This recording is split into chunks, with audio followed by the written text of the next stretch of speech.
Fala pessoal, como é que vocês estão? Tudo bem? Espero que sim. Bora filosofar? Tamo junto? Olha só, estamos começando agora a segunda parte da nossa aula de História da Filosofia da Idade Média. Na primeira parte, a gente trabalhou patrística e aprofundamos no pensamento de Santo Agostinho. Nessa segunda parte, te convido a conhecer a escolástica e o pensamento de Santo Tomás de Aquino e como que esse pensamento influenciou toda a sociedade ocidental. Bora filosofar!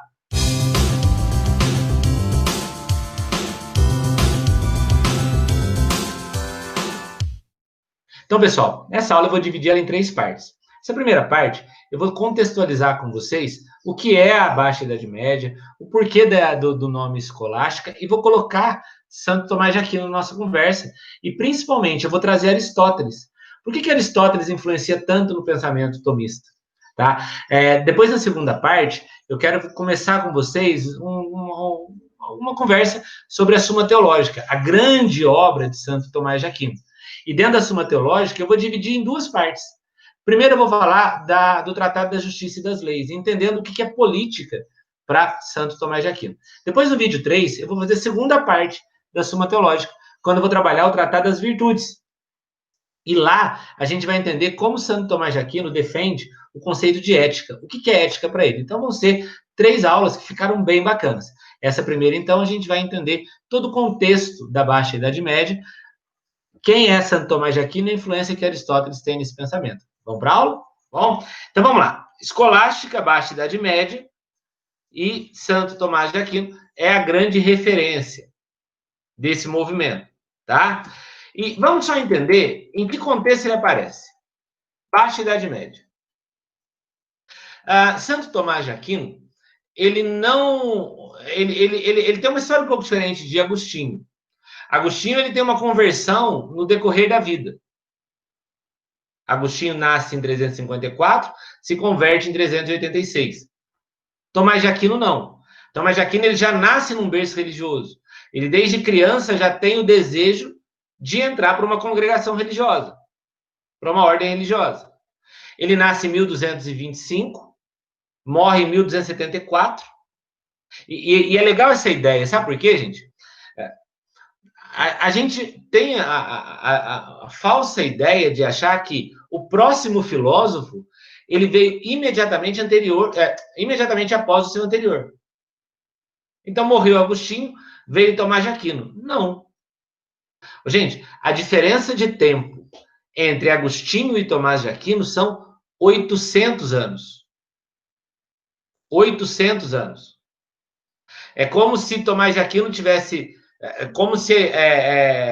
Tomás de Aquino tivesse, de fato, nascido em 1224 e o seu sucessor tivesse nascendo agora. A distância de tempo em que nós estamos do Santo Tomás de Aquino é a mesma distância de tempo que o Tomás de Aquino estava de Agostinho. Então você tem um hiato muito grande de tempo aí, de 800 anos. E como eu disse para vocês, a escolástica é um movimento da Baixa Idade Média. E é muito importante vocês entenderem por que eu estou colocando a Baixa Idade Média na conversa. Porque a Baixa Idade Média, o cenário europeu está se transformando. Você já não tem mais as estruturas feudais predominando no território, porque nós já temos ali o renascimento urbano dando seus primeiros passos. Tem muita gente abandonando os feudos e voltando para a cidade, porque eles entendem, de alguma maneira, que é a cidade o espaço ideal para desenvolver a sociedade a partir de agora. Há uma burguesia que começa a dar os primeiros passos ali também.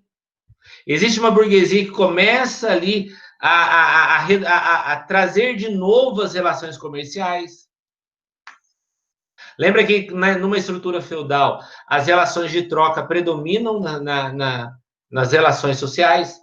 Agora, com a burguesia, o capital começa a dar sinais que vai ter um corpo, tanto que o capitalismo surge 200 anos depois. Começa a aparecer na Europa centros comerciais. A Itália, por exemplo. Muitos mercadores na Itália vão se transformar em grandes banqueiros. As rotas comerciais vão trazer grande crescimento para as cidades europeias. Mas principalmente de tudo, a grande mudança que vai refletir na filosofia é o racionalismo que começa a engatinhar. Você tem que entender que o racionalismo ele ganha corpo de fato no século XVI com René Descartes. Só que esse racionalismo do século XVI ele tem uma raiz na Baixa Idade Média. É essa galera que agora já não está mais no campo e que está vindo para a cidade, que não aceita mais explicações do mundo das ideias para as coisas. Não. As explicações agora, elas têm que ser explicações mais concretas. Elas devem ser explicações mais materiais. É só a gente fazer esse exercício nos dias de hoje. Em que ambiente é mais propício o desenvolvimento da fé? No campo ou na cidade? O campo oferece mais condições para que a fé possa prevalecer. No campo tem quermesse, no campo tem novena, no campo o padre sabe o nome de todo mundo que mora nos sítios. Na cidade não. Na cidade é tudo muito longe, é tudo muito rápido. Estou dizendo isso por quê? Porque na Alta Idade Média, onde havia uma estrutura rural, havia uma maior possibilidade da fé. Os argumentos de Agostinho para explicar a essência de Deus na Alta Idade Média, ok, fazem todo sentido. Na Baixa Idade Média, aí o cenário já mudou. Como é que vai chegar em alguém numa universidade e vai falar, olha, você tem que se converter ao cristianismo porque o cristão é livre, o pagão não. Lembra da liberdade cristã que nós trabalhamos na aula anterior? Os caras falam, não, isso não me convence. Isso não me convence. Eu preciso de elementos mais concretos. Você pensa que, nesse momento, está começando a surgir heresias pela Europa. As universidades estão começando a formar um pensamento crítico nas pessoas. Pensa, por exemplo, num cara que você já deve ter ouvido falar no cursinho, um Guilherme Diocran, na escola de Chartres. A própria Universidade de Oxford. Os caras já não aceitam mais. E o grande desafio da filosofia agora é conciliar a fé e a razão. Enquanto para Agostinho a fé precede a razão, a gente viu isso na aula anterior, em Tomás de Aquino, fé e razão devem caminhar juntas. Um complementa o outro. As explicações elas devem ser não somente metafísica do mundo das ideias. As explicações elas devem ser metafísica, mas ao mesmo tempo materiais. Essas duas dimensões elas devem conjugar o mesmo verbo. Elas devem caminhar juntas. Principalmente porque está tendo uma influência muito forte de Aristóteles no pensamento medieval da Baixa Idade Média. Muito trazido para a Europa pelos árabes, que estão dominando ali a Europa. Lembra ali do domínio dos árabes na Europa durante 15 séculos? Não, menos, durante 10 séculos. E a filosofia árabe, ela traz muito do pensamento aristotélico. Os grandes filósofos do Oriente têm muita influência do Aristóteles. E aí, quando esses árabes estão desenvolvendo uma cultura na Europa, eles trazem essa cultura aristotélica para o seu discurso. De repente, o pensamento do Aristóteles está totalmente difundido pela Europa. Totalmente difundido pela Europa. O que vai acontecer?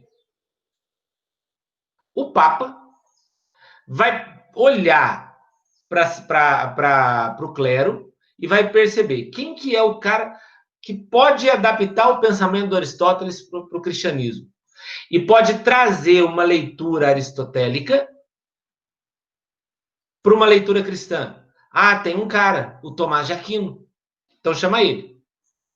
E aí, a convite do Papa, Tomás de Aquino entra no seu escritório, na sua biblioteca, começa a estudar Aristóteles e começa a enxergar elementos aristotélicos que servem para compor a doutrina cristã.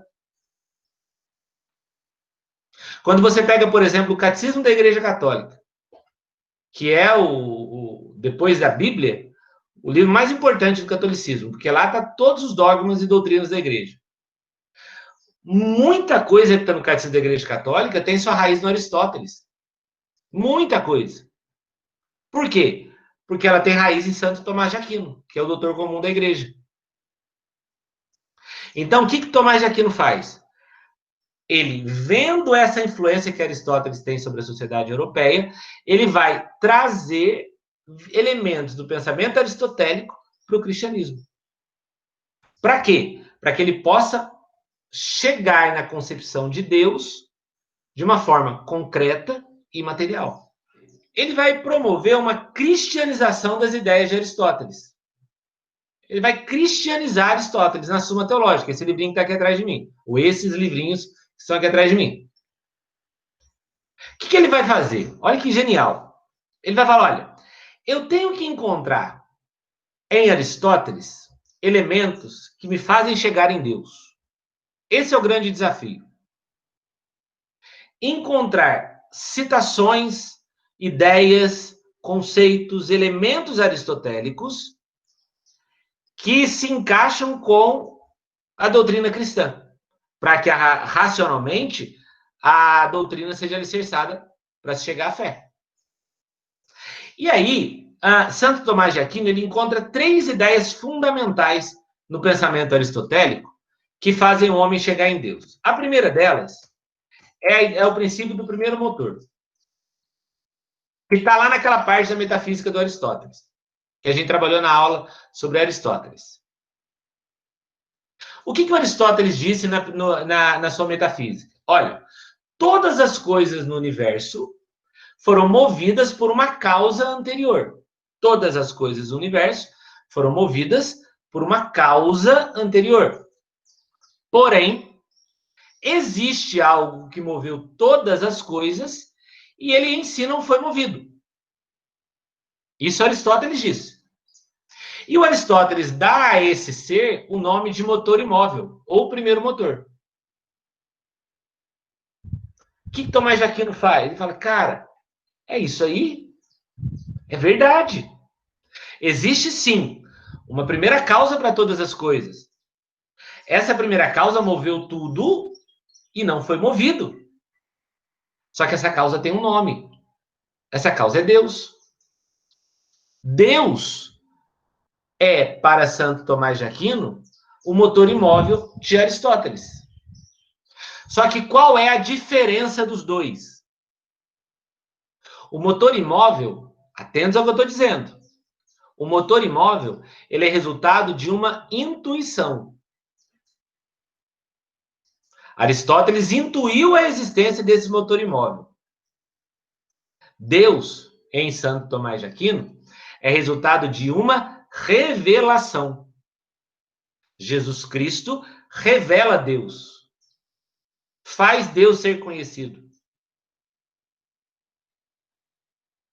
Então, enquanto o motor imóvel em Santo Tomás de Aquino, desculpa, o motor imóvel em Aristóteles, é resultado daquilo que ele está observando e chegando a uma conclusão, Deus é resultado de uma experiência a partir de Cristo. Mas o princípio é o mesmo. Ele moveu todas as coisas, mas ele não foi movido. Depois, um segundo elemento presente no pensamento aristotélico, que Tomás de Aquino traz para o cristianismo, é a ideia do ser necessário e do ser contingente. Quem é o necessário? É Deus. Deus é o necessário. Quem é o contingente? O homem. Porque Deus é o criador. Deus é o necessário porque ele é o criador. E o homem existe porque Deus criou o homem. O homem é a criatura. Então vejam, Deus é o primeiro motor e Deus é um ser necessário. E por último, a ideia de causa eficiente, a ideia da transformação do ato em potência. Quem é o ato? O ato é Deus. Porque Deus simplesmente é. E a potência? A potência é o homem. O homem virá a ser. E olha que interessante a conclusão que Santo Tomás de Aquino faz. Deus é o ato que se faz potência. É Deus feito homem, Jesus Cristo. Para que o homem, assemelhando-se com Jesus Cristo, possa chegar até Deus. Deus é o ato, porque ele simplesmente é. O homem é a potência, porque ele chegará em Deus. Ele virá a ser para ser como Deus. Então, quando Santo Tomás de Aquino lê essas bases do pensamento aristotélico, ele fala, cara, isso é Deus.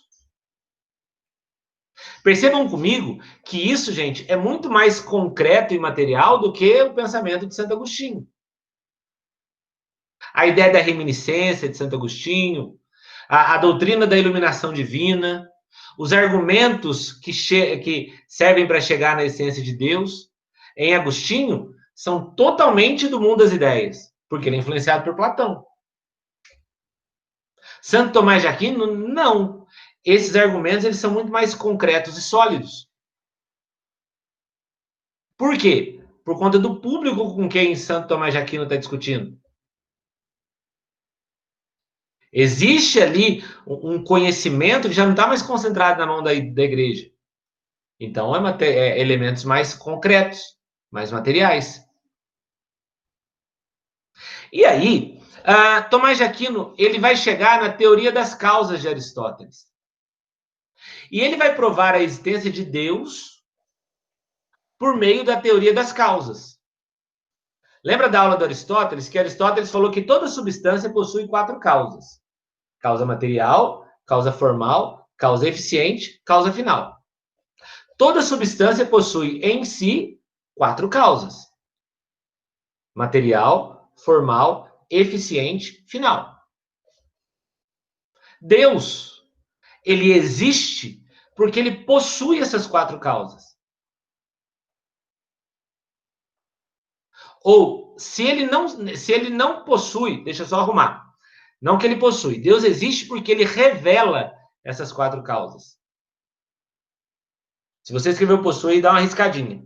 Ele revela essas 4 causas. Porque Deus ele é imaterial. Só que ele se revela no material. Vamos entender isso melhor? Como que ele prova a existência de Deus? Primeiro, por um argumento que ele chama de argumento do movimento. O que é o argumento do movimento em Santo Tomás de Aquino? Quando Tomás de Aquino diz que as provas da existência de Deus são materiais. Ele vai dizer, olha, tudo que é material revela Deus. Porque Deus o fez. Deus é o primeiro motor que move todas as coisas. Então, se existem todas as coisas, é porque alguma coisa moveu todas elas. E essa coisa, embora não seja material, Deus é imaterial, ele se revela na matéria. Entendam comigo que o argumento do movimento de Santo Tomás de Aquino equivale à causa material de Aristóteles. Causa material, argumento do movimento. Por que Deus existe? Porque ele é o primeiro motor, que move todas as coisas e ele em si não é movido. Por isso o argumento do movimento. Tudo que é material é movido por Deus, sem que nada precise o mover. Ok? Depois, o segundo argumento é o argumento eficiente. E no argumento eficiente, Santo Tomás de Aquino vai dizer, olha, Deus é a força que move o homem. Deus é a força que tira o homem daquilo que ele é para aquilo que ele virá a ser. Deus dá movimento para todas as coisas. Entre todas essas coisas, uma delas é o próprio homem. Então, é Deus que dá dinâmica para o universo. Entendam, o argumento eficiente de Santo Tomás de Aquino equivale à causa eficiente de Aristóteles. O argumento eficiente equivale à causa eficiente. Terceiro argumento, argumento cosmológico. Segundo o argumento cosmológico, Deus deu forma para todas as coisas e criou todas as coisas. O que fez o homem ter essa forma? O que fez uma árvore ter aquela forma? O que fez um cachorro ter aquela forma? O que faz o cosmos ter essa forma? Aquele primeiro motor. Então, tudo que está no cosmos foi criado por Deus e foi dado a ele forma. Entendam comigo que o argumento cosmológico equivale à causa formal. O argumento do movimento equivale à causa material. O argumento eficiente equivale à causa eficiente. O argumento cosmológico equivale à causa formal. Depois, ele vai usar o argumento chamado de argumento dos graus existentes. Quando ele vai dizer... Opa, esbarrei aqui de novo. Quando ele vai dizer, gente, que Deus é a medida de todas as coisas. Deus é o grau máximo da perfeição. O homem que quer chegar a ser perfeito deve buscar semelhar-se a Deus. É o que eu sempre brinco. O menino que está começando a jogar futebol, ele não vai querer ser o Luciano, atacante do São Paulo. Ele não vai querer ser o Bocelli, atacante do Corinthians. Ele quer ser o Messi. Ele quer ser o Cristiano Ronaldo. Por quê? Porque esse é o critério de perfeição. Se o homem quer chegar à perfeição, ele deve buscar ser como Deus. Porque Deus é a medida de todas as coisas. Entendam comigo que o argumento dos graus existentes equivale à causa eficiente. Tanto o argumento eficiente quanto o argumento dos graus equivalem à causa eficiente. E por último, o argumento teológico. Quando Santo Tomás de Aquino entende que tudo tem em Deus a sua finalidade. A criatura ela se move para chegar até Deus. O homem só se realiza como ser quando ele se aproxima de Deus. Então, a minha finalidade como professor deve ser buscar ser como Deus, me aproximar dele. Tudo que não seja aproximar-se de Deus é prender-se à mediocridade. E eu acho que você já entendeu que o argumento teológico equivale à causa final. Então, o que Santo Tomás de Aquino está fazendo? Ele destrinchou as 4 causas em 5 argumentos. E por meio dessas causas e argumentos, ele provoca o homem a chegar ao conhecimento de Deus. É racionalmente a doutrina alicerçada pela fé. Fé e razão em equilíbrio. Pessoal, é isso aí então. Nessa primeira parte, fechamos esse contexto histórico. Espero ter ficado claro para vocês quem é Santo Tomás de Aquino e como chegou até a Baixa Idade Média do pensamento aristotélico e de que maneira ele cristianizou esse pensamento. Próxima aula, te convido a conhecer a Suma Teológica, a grande obra de Santo Tomás de Aquino. E aí a gente vai entender, no vídeo 2, o que é política, no vídeo 3, o que é virtude e ética para Santo Tomás de Aquino. Vamos para a próxima aula? Bora filosofar?